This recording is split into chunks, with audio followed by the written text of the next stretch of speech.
So we're back, our final episode of this series, and I mean this series, this hand Yes. thing. Anyway, The I'm Richard Adams. That's launching Nancy. series. Yeah. We've done shorts. We've got 12 plus a bonus episode of at least 45. Most of them are like 40 to 45 minutes at least long. We've covered Rafine, we've covered Augusta Springs, we've covered African American history, we've covered Grandma Moses. We keep on going, Nancy. What else? We've done floods of the area, particularly Stanton. We've done the pandemic.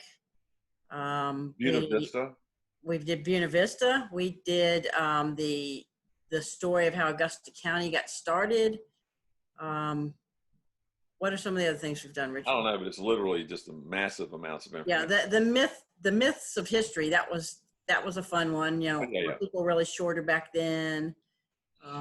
Did they burn their skirts? Yeah, did women burn up by fire? You know, does glass flow? Things like that. So, anyway, and today we're going to close out our episode 12, and this is part 2 of African American history in Augusta County. And once again, I'm Richard Adams. This is Nancy Sorrells, and our thanks to our very our sponsor, Catherine Morris. And you think you got to be rich to be a sponsor, but that is not true. You think you got to be some corporation. Catherine is a retired school librarian. She just loves history. Right, and we are the best deal around. You can sponsor us if you love our stories. If you got ideas for stories, hey, just for $25, $50. What's the max? 150. You can get your name up in lights on our series, Footnotes in Valley History. So anyway, let's go right into African American history part 2. Start it up. All right. Well, we left off at the Civil War, and this is let's just say this is a very newsworthy subject right now, because we're right in the middle of, I think, our country pushing forward again to try to achieve some racial justice. It's been a 400-year struggle, and we've made lots of progress. We've got a long way to go, but understanding the story and where we've come from and where we're going is, I think, key to us being successful in moving that arc forward in as far as justice and having the American dream for all of our citizens. So we left off at the Civil War, and in Augusta County, and that's really what we're focusing on, is Augusta County and the Upper Valley, the southern part of the Shenandoah Valley. At the eve of the Civil War, in Augusta County, 20% of the population was African American, and the majority of those were enslaved people. So it was a very ingrained part of our society, and we've been working since the end of the Civil War to try to repair the damage that we did for the first couple hundred years in this country, and we're working on it. So the Civil War ends. The South loses. That's a good thing as far as American history, as far as keeping our country together and understanding and finally solving our constitutional crisis of whether a state can leave and be independent, or whether we are one nation that you can't dissolve at one state's whim. And so we decided that. It really took from the 1780s when the Constitution was created till the end of the Civil War, and that's why we have a Supreme Court. We're still resolving and polishing that Constitution. But probably the most important thing that came out of the war was the end of slavery in this nation, forever. And so there were a series of amendments that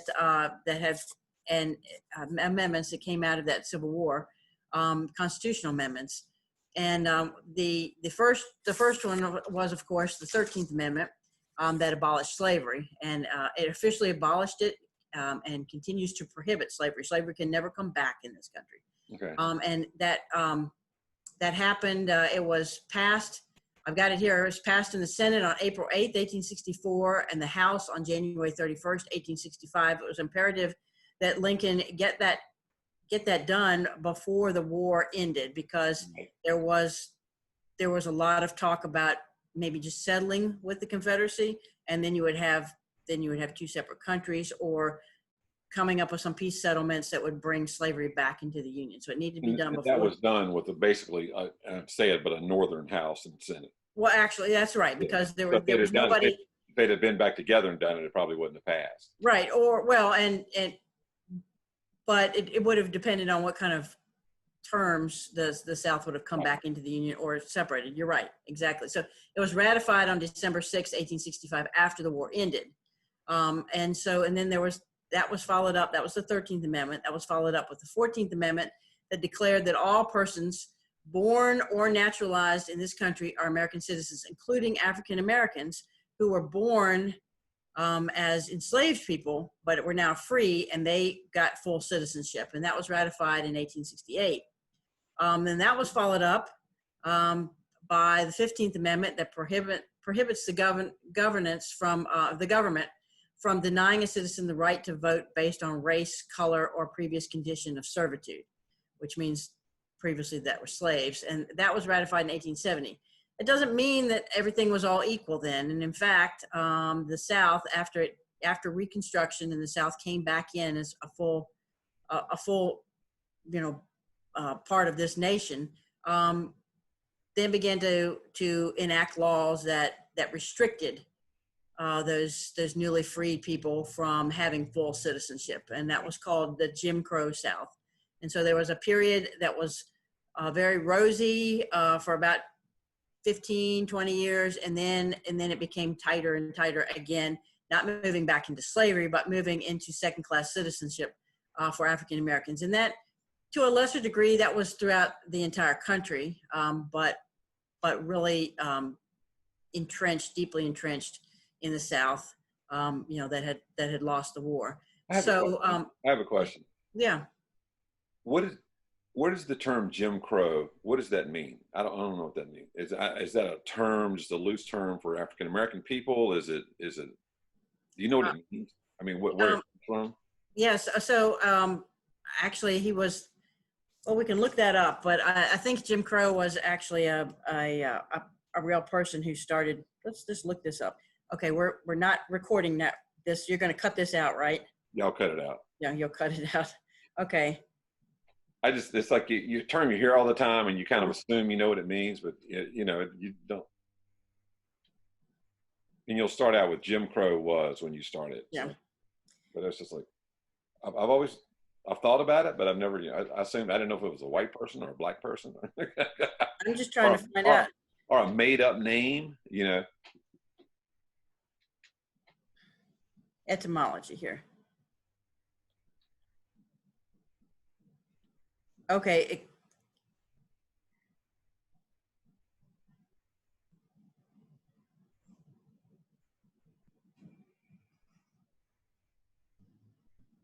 Jim Crow. Right. Okay, so, okay, are you ready? Yeah, okay, so start with Jim. 3, 2, 1. Okay, so Jim Crow South is what we call, in the Jim Crow laws, or what we call the laws that discriminated against people because of their race. So what it resulted in America in the South was that you had separate bathrooms, you had separate railroad cars, you had separate schools. But Jim Crow, the origin of the word was Jim Crow was a minstrel figure. So minstrel figures were white people who wore blackface, and he sang a song called "Jumpin' Jim Crow," and he was called Jim Crow, and so Jim Crow became the pejorative name for African Americans, for Negroes, and so it was Jim Crow South was, we were discriminating against people because of their race. So it's slang for African American people. Yeah, it was a pejorative name, okay. and so it just kind of became. It kind of moved from. He was a very popular, musician and actor, and Jumpin' Jim Crow, and so it just kind of migrated from him and his popularity to sort of the term for everything that happened, life in the South. Now And now I know. okay, now you know, and we all know. And so Jim Crow South became sort of a mini slavery. I mean, they weren't enslaved and considered as property anymore, but they were not. There was certainly no equality in life, and it was a time when there were horrifying things that had happened. If someone dared to speak up, who was African American, they could be lynched, and nobody was enforced. If a vigilante group of white men thought that some African American man had stepped out of line and insulted his wife or something, they would find him and lynch him, and they were never brought to justice for that. So it was a horrible time, and so that we started to come out of that in the 50s, and the first big chunk that came off of that wall was Topeka versus the Board of Education, Brown versus the Topeka Board of Education, and that was about segregation in the schools. And there was a Virginia school that was part of that down near Farmville, and so some very brave students at that high school, Moton High School, were part of that, because they were going to a school where when it rained, they had to bring umbrellas into their classroom and put them up, because what had become law and was upheld by our Supreme Court. There was a court case called Plessy versus Ferguson in the late 19th century that put into law and upheld the law of separate but equal, which means, and that was involving a railroad car. So it said that it was okay to have a separate railroad car for blacks and whites. Okay. And the separate but equal that was a kind of a wink and a nod, because it never separate. It was always separate, but never equal. So the railroad car that the African Americans were on would have been dusty and dirty and had seats that were falling apart, and the car that the whites were on, would have been nice and plush, and so the schools were the same way. And so, if you had a water fountain, you had a colored water fountain, and you had a white water fountain.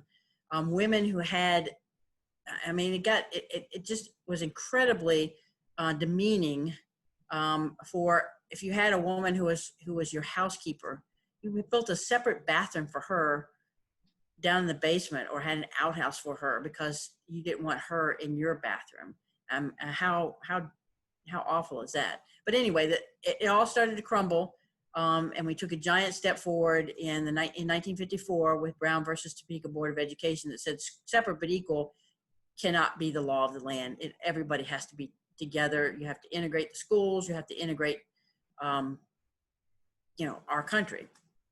So here in this country, I guess by studying the movement of education for African Americans, we can really get a capsule of everything else that was happening. Because right after the war,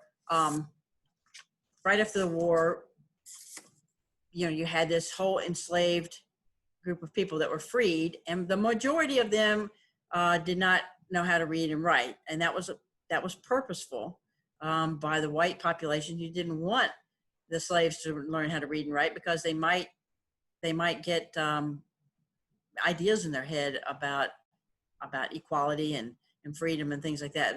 There were some that knew how to read and write. Stonewall Jackson had a Sunday school before the Civil War. He had a Sunday school where he taught slaves how to read and write, specifically so they could read the Bible. But he was really breaking the law by doing that. And a lot of times, excuse me. Bless you. Yeah, thank you. A lot of times, children would teach their, the African American children were raised with white children. They were kind of raised to be their playmates, but then later to be their servants. And a lot of times they kind of went to school with them and things like that, and kind of learned to read accidentally. or sometimes there's some cases where they had to learn to read and write to help their owners do certain things. So, but afterward, they had to set up schools, and mostly this was Christian societies from the north who came down here and established schools. And just to tell you the incredible hunger for education that came out of the newly freed population was amazing. So this is what was happening just in Stanton. A teacher came down from Maine, and he arrived in 1865, August of 1865. So the war ended in April. He was here in August. And remember that Stanton and Augusta County and the South was under military rule now by this time. They were the losers. Okay. So the U.S. military was here and occupied it, and Stanton was the headquarters for Military District Number 1. So there was the governance was by the military, and so they welcomed these teachers to come in and start setting up schools for the freedmen. So, and he wrote that the colored people here are anxious for a school be established, and I heartily second their desire. So they started a school right away, and they did a survey of the African American population right around Stanton, and there were 366 African American children under the age of 14 right in this area, and 200 of the 366 were all ready to enroll in school just months after freedom, and then another 100 adults right in the area within 5 miles of Stanton. Okay. Were also ready to go to school. Can you imagine if you've never learned to read and write as an adult trying to go back and learn that? It would be just so hard. But by October, they'd found a space upstairs in the courthouse, and they had two day classes and 2 evening classes with about 75 students in each class. Less than 2 weeks after they started that, they were told by the local population, get out of our courthouse. Okay. So they had to go find someplace else. By December, they found there were more teachers that had come. They had found more space, and they conducted school 4 days a week with a student body of 128. Only 7 of them were over the age of 16. And then at night, they had 250 students who were all over the age of 16. So adults who are working all day and then came to school at night to learn to read and write. So it was amazing. And then after Reconstruction ended, and the military occupation went away after 1870. After the 1870s, then public school was established in Virginia. And right from the beginning, there was the white public schools. And this is the first time there was public school in Virginia in 1870. Okay. Yeah. And so there was the white school, and then there were black schools, and they were never equal. So that's, but they were always had amazing attendance. And, some of the schools that came out of this, like Booker T. Washington High School and Central High School. People don't really know about Central High School in Augusta County, which out near Beverly Manor, which was Beverly Manor Elementary School. Later became Beverly Manor Elementary School. But so Brown versus the Board of Education was 1954. As you might guess, Virginia and other states dragged their feet about integrating schools. And so it was not until 1966 that Augusta County, Stanton, and Waynesboro integrated their schools. So it took them 12 years, and 12 years of trying to find creative solutions of how to weasel out of it. And Central High School was one of Augusta County's ideas of how to weasel out of integrating their schools. They said, because Augusta County had Augusta Training School for African Americans, which was a consolidated school that had elementary through and had 2 grades of high school. So it really wasn't a full high school. And that was also out in the Beverly Manor community. That was right. It's now the American Legion building. Yeah, the wooden building to the right. Yeah. Right. And there's a historic marker there, so you can go out and look at it. Mm-hmm. And so if parents wanted their students to get more higher education, they had to send them into Booker T. Washington to get enough high school education to be able to then go on to college or some higher job situation. So Augusta County said, and Augusta County was facing the fact that there was 20% of the population was African American in 1860. By 1960, it was about 5% of the population. So, you know, the population was disappearing. So they were closing up black schools, and there were really only, there was Augusta Training School, and then there was an elementary school up in the New Hope area. And that was it. So, but they knew they had to do something. They were under a lot of federal pressure to do something. So they came up, they said, we've got an idea. We bought some land a few years ago out in the Beverly Manor area, with the idea of maybe doing a consolidated school. So let's go ahead and do it. And they built Central High School. And Central High School opened in the fall of 1960. And it only ever operated there were five years that it operated. And it was a nice high school. It was nothing like Lee High School, but it did have a gymnasium, and it did have classrooms and home ec rooms. And so it was the nicest that had ever occurred. And they bused all the African American students from the entire Augusta County were bused there. So some of them left home at 5 in the morning and got home at 6 at night. That was before the bypass, way before the bypass. So it's you got to go all the way through. Way before the bypass. Yeah. So and then they took Augusta Training School and bumped it back down to an elementary school. Okay. And so the Central High School Alumni Association met for their 50th anniversary a couple years ago, met at Beverly Manor Elementary School. Unlike in most cases when schools integrated in Virginia, the students went from the black school, which was inferior, to the white school. So they were forced to go to a strange place and integrate, you know, in an uncomfortable situation. You know, like, so Booker T closed down and they went to Lee High School. But almost never did, like, the Lee High close down and go to Booker T, which would have been more fair. But in the case of Central High School, it didn't close up and shutter. It became. Hang on a minute. I got to decline this. Sorry about that. That's all right. Yeah. Let me get you back. You got me back? Well, I hear you, but I don't see you.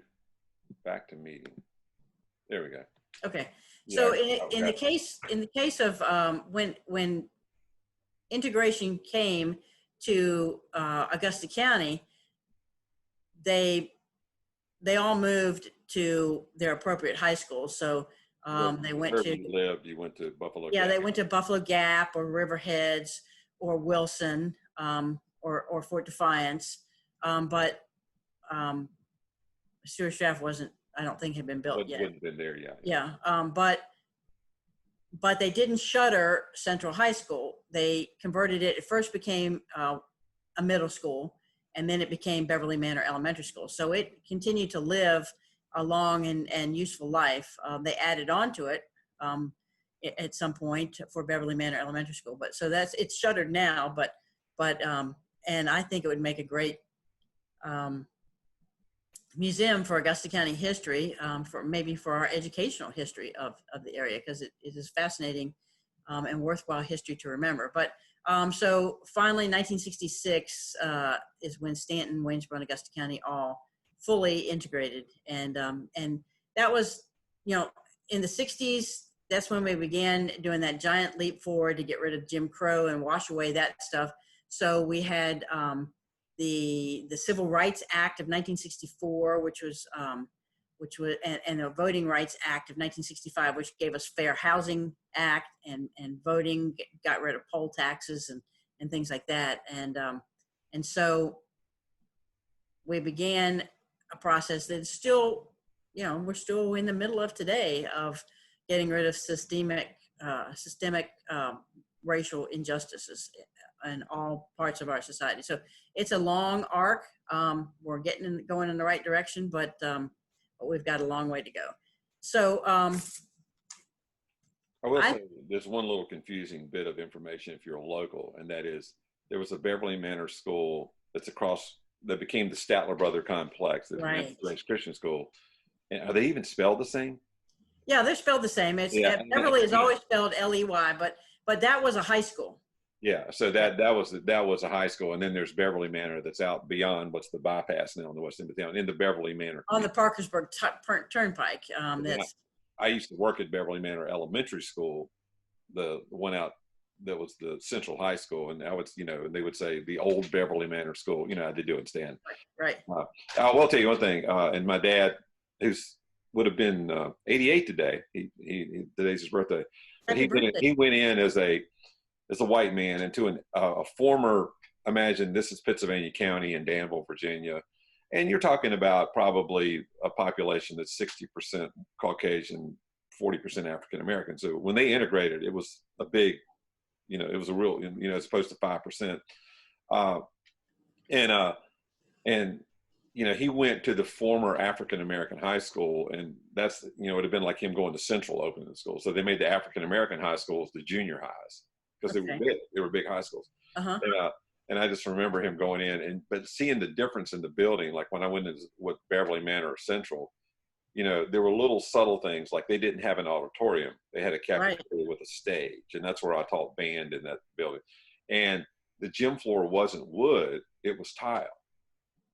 So there were like little subtle stats. Right. Yeah. So, even though like Booker T. Washington in Stanton was state of the art African American, it was a WPA project that was done during the Depression, but it never had a cafeteria.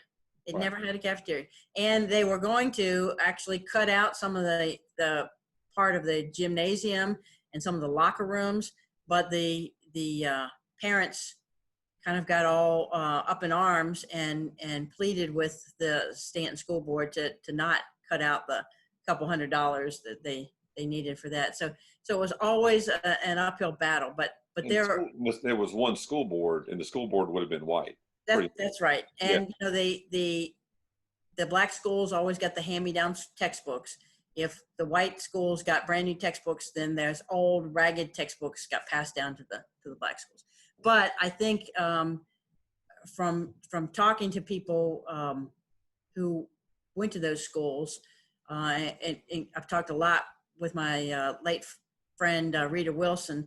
I think the quality of the teachers and the administration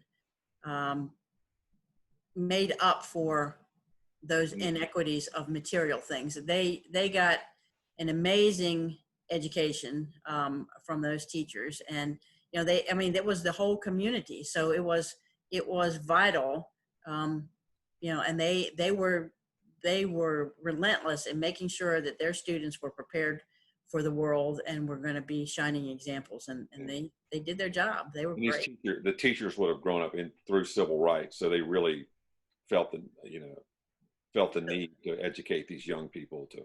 The teachers would have grown up in Jim Crow, and if you go back far enough, those teachers would have grown up.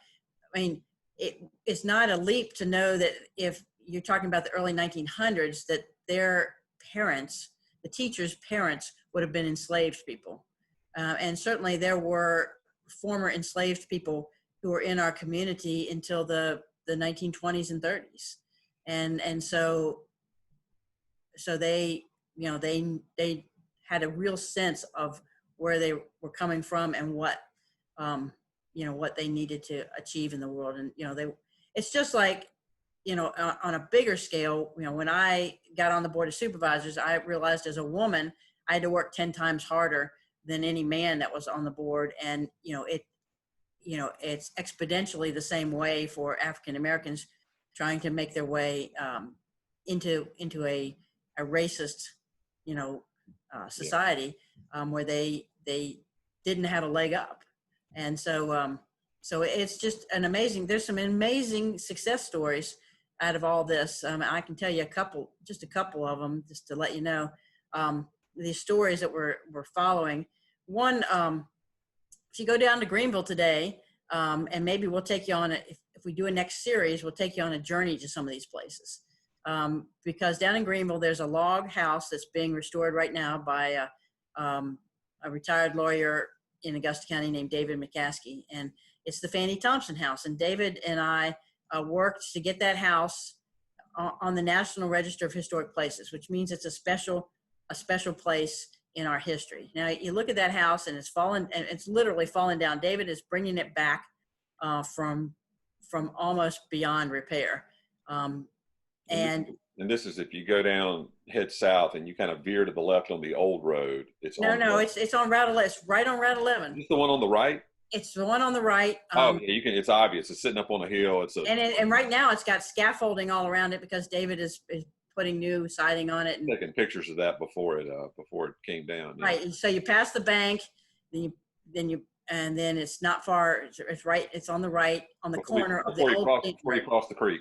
Before you cross the creek, that's right. And that creek, there's a spring on the other side, and the people in that house, the entire time that people were living in that house, from the 1870s to the 1970s, they went across that creek to a spring to get their water.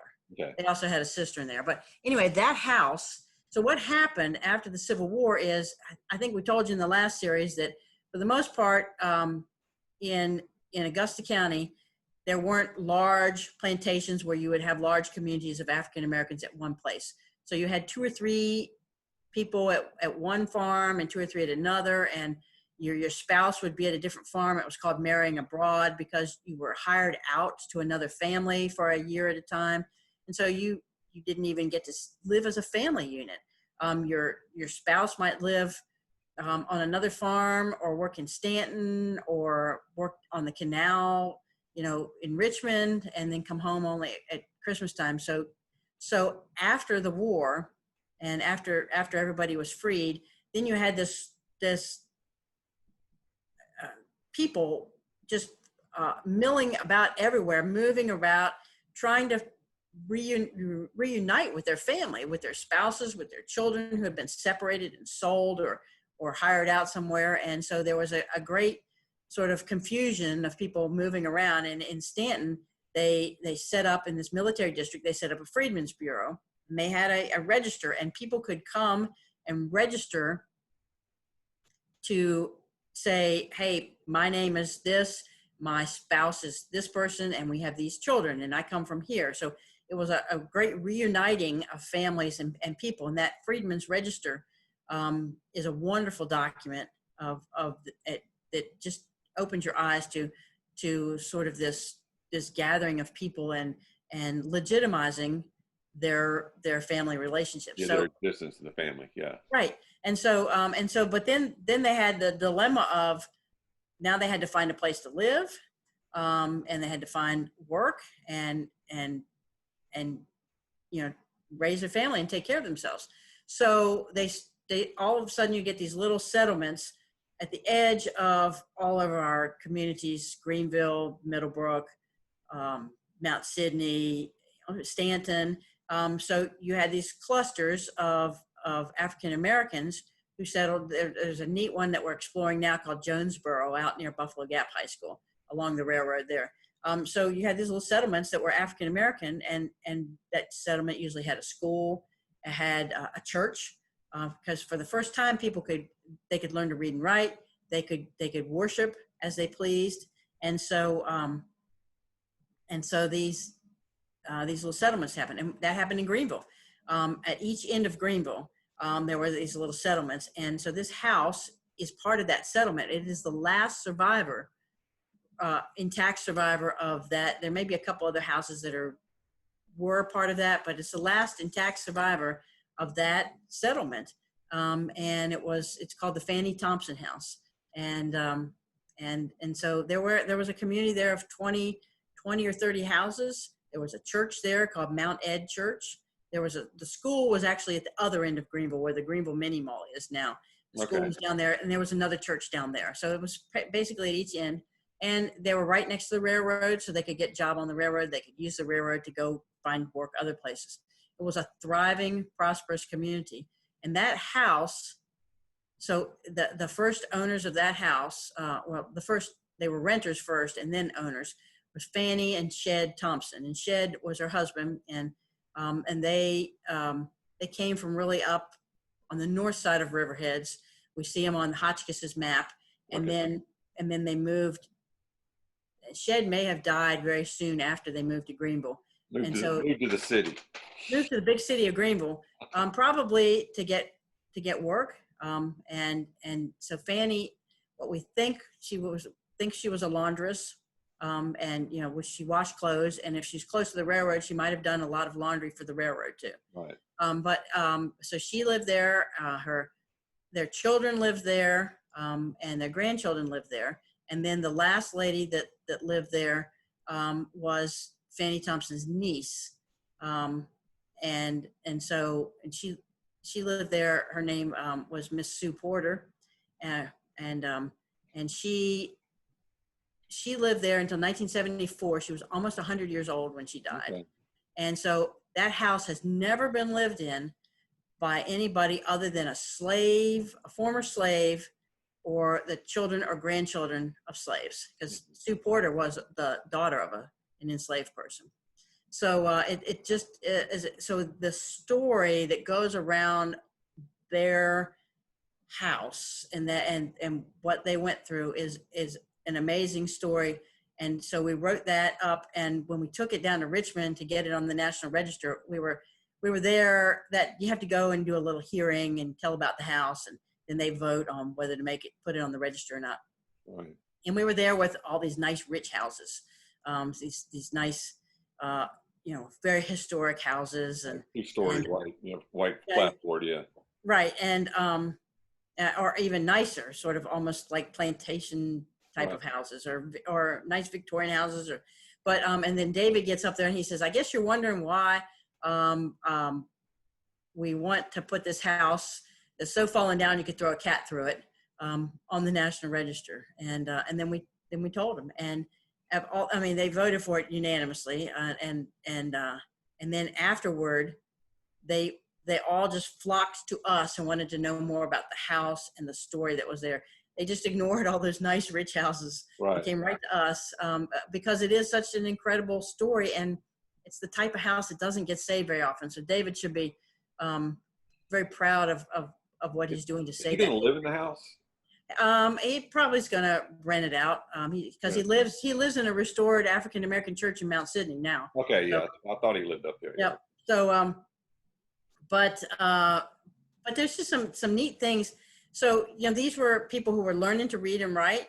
So if you look closely on the siding on the house under the porch that's been kind of protected from the weather, you can see ABCs are scratched out, like somebody was practicing their ABCs. Yeah, and we'll throw a picture up of that. So these kind of stories, and when you start looking at their story, you look at they went up to Pennsylvania and Ohio to try to get work during the Great Depression, and even before that during World War I.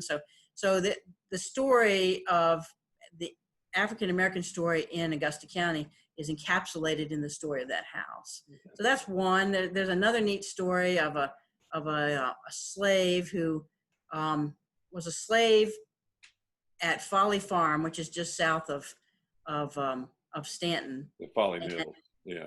Yeah, well, so it's Folly Farm is Folly Mills. The farm had a mill, so that's how it got its name. It's Folly Mills Creek that runs through the farm, and you cross Route 11. It goes right under Route 11. And so this was a pretty big farm, and he had enough slaves that he rented a lot of them out. And sometimes he had 30 or 40 slaves, and he made Joseph Smith was the owner, and he probably made $1,000 a year by renting out his slaves. One of the slaves shows up on his list of slaves in the early 1850s as 15-year-old Jefferson. And Jefferson ends up getting rented to Francis McFarland, who was a Presbyterian minister at Bethel Presbyterian Church. And he's there. There's a whole lot of stories about Jefferson. Jefferson gets sick, has to go back to Folly, almost dies, but then he goes back to the McFarlands. He becomes a very trusted person. And all this time in the paperwork at Folly and in McFarland's diary, where he mentions Jefferson, Jefferson, that's all you ever hear. And Jefferson, he rents Jefferson out by the year. And then as soon as the war's over, Jefferson, there's a rental agreement that survives of him. Instead of renting Jefferson from Joseph Smith, he makes a hiring agreement straight with Jefferson. for the same amount of money and gives them a suit of clothes, just like he had to anyway. But Jefferson's last name appears for the first time, Jefferson Howard.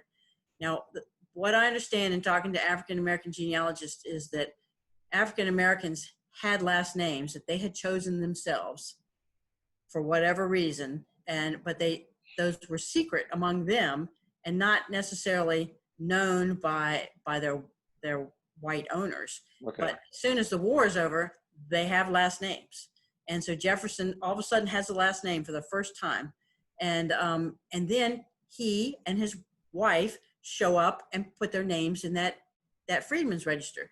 So Jefferson was married to Betty Cameron, and they had 3 children. And they were married, obviously they would have been married, when you look at the ages of the children, they were married by 1860, when McFarland first starts renting Jefferson. And you never hear of Betty or the children, or even that Jefferson had a whole family. And so that's just sort of the interesting thing, that this subculture that existed but was ignored by white society. So they ended up living out in the Arbor Hill area for the rest of their life. They're buried at Mount Tabor. I'm trying to find out a lot more about them, because with their children, they and the Howard name is a name, an African American name around here. So I'd like to see if I could find out who, if there's a picture of Jefferson or Jefferson's children, and find out more about them. So, but that's just interesting stories. On the Howardsville Turnpike. No. Howardsville Turnpike was named for Howardsville, Virginia, over on the James River, where right there where it curves.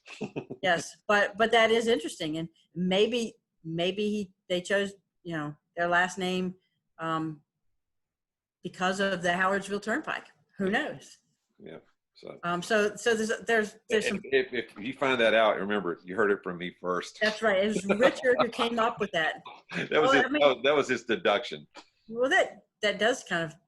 Yeah. He would have been living and working. Presbyterian is on Howardsville Turnpike. He would have been living and working right along the Howardsville Turnpike, and he would have known that it was the Howardsville Turnpike. So there you go. That might have solved that mystery. The other interesting thing was that you get all of a sudden. See, before the war, African Americans were religious, but they were required. It was against the law for them to have their own separate religious services. So they sometimes, like Francis McFarland, as the Presbyterian minister, would go out to farms where there were a number of African American families, and he would hold religious services for them. But most of the time, they were required to go sit in the galleries, like at Bethel or Tinkling Spring, and so they were required to go to their white churches. And as soon as they had their freedom, they were like, heck with this, we're going to go to our own churches, we're going to build our own churches. And so all these little African American churches, a lot of them were AME, African Methodist Episcopal, or Baptist, just popped up all over the county and the country, and they just disappeared. One North Carolina presbytery described it as our colored worshipers disappeared like snow in an April sunshine. It just melted away. And so McFarland has to go to Bethel Church to go to a session meeting within months after the Civil War ended, and to purge the rolls of their black members, because they just weren't coming anymore. So it was happening here just like everywhere else. So I'm sure Jefferson and Betty went somewhere else in the Arbor Hill area. They probably went to Smokey Road. Yeah, that's probably where they went. But there's some interesting stories with those little churches too, as well, that we'd like to explore. And so the stories are there. You have to dig a little bit deeper because they haven't ever been brought to the surface, but they're there, and they're rich and they're powerful. And we'd like to spend a lot more time exploring those. Yeah, I know that it was in the 80s, they did what was the name of that play? James Weldon Johnson. What did he write? He wrote, it was, sorry, I can't remember right now, but anyways, God's Trombones. That's what it was. You ever read that book? Anyway, it's called, No. but James Weldon Johnson was an African-American writer, and he said, one day maybe the African-American church will, society will again integrate, the African-American church will go away, and kind of the style of the preaching, the Southern African-American style of call back, call and answer. And so he wrote this play, and Paul Hildebrand, who's back in town now and worked at Shenandoah, the KKK had marched through town. So he decided he was going to do this show and he took these sermons and made a play out of it. And I will say this, I was one of the white people in the play, but we went to all the African-American churches, and I realized then all these churches, right downtown near Hardee's, all those churches, 1865, they all opened in 1865. And I got thinking about it, after time, I started realizing, and there was this underground, and Rita was around then, and there was this underground communication amongst those churches growing up in the South as I did. It was unbelievable because they say, okay, we're going to do this show. And it was packed. I mean, it was an integrated audience, and it was packed, and they did the shows in the churches. And it was done like theater. It was like theater TV, it was great. And you couldn't tell whether you were in church or you were watching a play because it was kind of the same thing. So they would do the show in Waynesboro, pack the place, but didn't see it in the paper. It was like phone calls, and I found out there was this underground communication, but which made sense, with like Martin Luther King. Because the one place you could go speak freely was in the church. That was your meeting hall. That was your lodge. That was everything. Now the church and the schools were the basis of their community. That's where they could be safe, and that's where they could shine. And before the 60s, there was a whole, it was like a mirror. You had the white community with all the white professionals and the white working class, and you had the black professionals and the black working class. So, Stanton had black dentists and black doctors, black lawyers. And the other amazing story that I should just mention, and people should go and read and learn about these, is Montgomery Hall Park. And that was, if you're talking about like that support group, that three-legged stool of the African-American community, in our area, it was the churches, the schools, and Montgomery Hall Park. Montgomery Hall Park, you have to think that all the places that were off limits to African Americans, if they could go to the theater, they had to sit up in the gallery. Right. If they were allowed to go to Gypsy Hill Park one day of the year, and that was it. And they were allowed to swim in the pool. It was the last day of the summer. They were allowed to swim in the pool, and then Stanton, how degrading is this? Then Stanton drained the pool. Okay. And that was the one day of the year that they were allowed to go to Gypsy Hill Park. So, and if you look across the state, they couldn't go to Virginia Beach. At Shenandoah National Park, there was one campground that was the Negro campground, and that's where they had to go if they went to Shenandoah National Park. There was a park out in the George Washington National Forest, kind of past Clifton Forge, out in there. There was one thing down in Lynchburg, but there was something in Charlottesville, but they were all inferior. And then even beaches, like the beaches. Even the beaches. At Buckrow Beach, you couldn't go to Virginia Beach. You could go to Buckrow. There was a section of Buckrow that was set aside for the black people, and that was it. So even thinking of going into the great outdoors like we do, and just didn't happen because there was no place. And the African American community in Stanton, led by the religious leaders and the educators and the professional class in Stanton, lobbied Stanton for a place to have as their own as a park. And Stanton, to their credit, bought what was a plantation on the edge of Stanton, Montgomery Hall, and bought it and turned it over to the black community and said, this is yours, you run it. We'll give you a small budget. You can raise money on your own to do more things. And they turned this into the recreational jewel of the entire state. They had a bowling alley. Now that's because the plantation house, Montgomery Hall, had a bowling alley. Okay. And then so the black community fixed it up. It was the only black bowling alley run by African Americans in the entire state of Virginia. They had a swimming pool. Within a couple of years, they had a swimming pool, and some of the lifeguards and all had to go to Tennessee to take swimming lessons and learn how to be lifeguards and stuff, because they didn't think that black people knew how to swim. So she had to go down to a black university down in Tennessee and take lessons to learn how to do that. And so they had a swimming pool. They had black Girl Scout troops, Boy Scout troops, 4-H troops went there. They had a campground. They had jamborees there. And they had every kind of outdoor activity that you can imagine. Sometimes they even had horseback riding there. And it was an amazing, so the minute books are in our historical society now. The black community had a committee that ran it and did fundraisers. And then they also, the Black VFW met there. They had dances, social events for all the, the African-American social groups. And 1 year, well, it averaged it went from 1947 when they opened it till 1966 when everything was integrated, and it got closed and then, kind of fell into disrepair for a while and then got reopened and re-energized. So now Stanton has 2 wonderful parks that are both totally integrated, of course. But in the summertime, so it was used in the winter, but in the summertime, during its season, it had an average of 18,000 people that visited it a summer.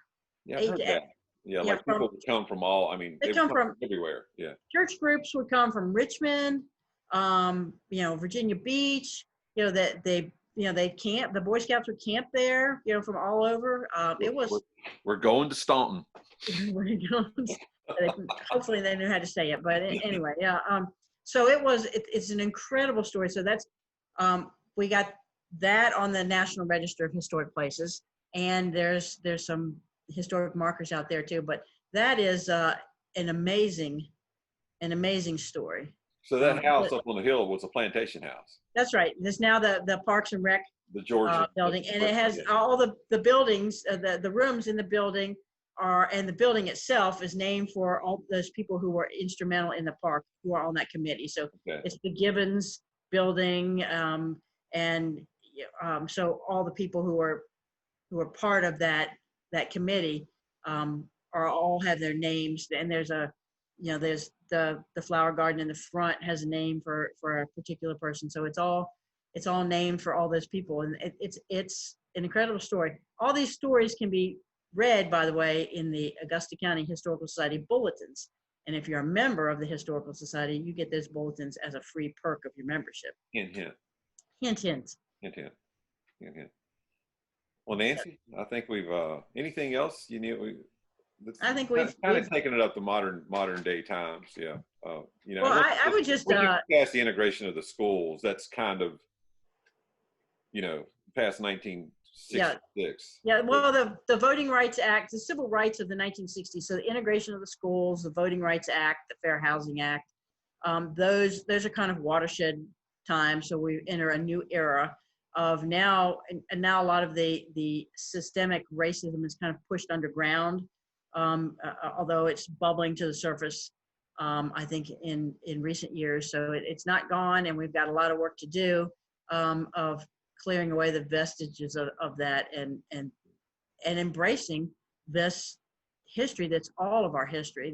That's just so amazing. So I would like to say, as we're thinking about our next series, if you have ideas, if you want to flesh out any of these series that we've done so far with some more interesting stories and ideas, and we could take any one of those stories, like the Fanny Thompson house, and make a whole series on that, a whole show on that. But give us ideas and step up and sponsor us, and let's keep going, because we've got a rich history here that we could do for the rest of our lives, do the series for the rest of our lives. And I'd like to do, in the African American communities, you've got like Newport, and you've got we got the Port Republic neighborhood over in Waynesboro with Shiloh Baptist Church. That's an amazing story. that was, they've got a old hotel there that people don't realize that Augusta County led the state in the early 1900s in apple production. And those apple pickers were migrant workers who came in, often African-American workers or even African-Americans from the Caribbean. They came there and stayed and picked apples here. So there's a whole nother interesting story that Amy Tillerson Brown, who's a professor at Mary Baldwin, has been doing that's fascinating. Okay. Anyway, well, Nancy, this has been great, and I hope our audience stays in touch with us. Thanks again to Catherine Morris, retired librarian of all people, for being our major sponsor for this show. And I've learned a lot. And Nancy, you're Catherine calls you what does she call you? Well, she called us in our last little note she sent, called us both treasures. So yeah, she said you're a treasure to the community. So yeah, well, she said the same about you. So yeah, well, I mean, I get you. I'm a frustrated comedian, but anyway, but you're a historian.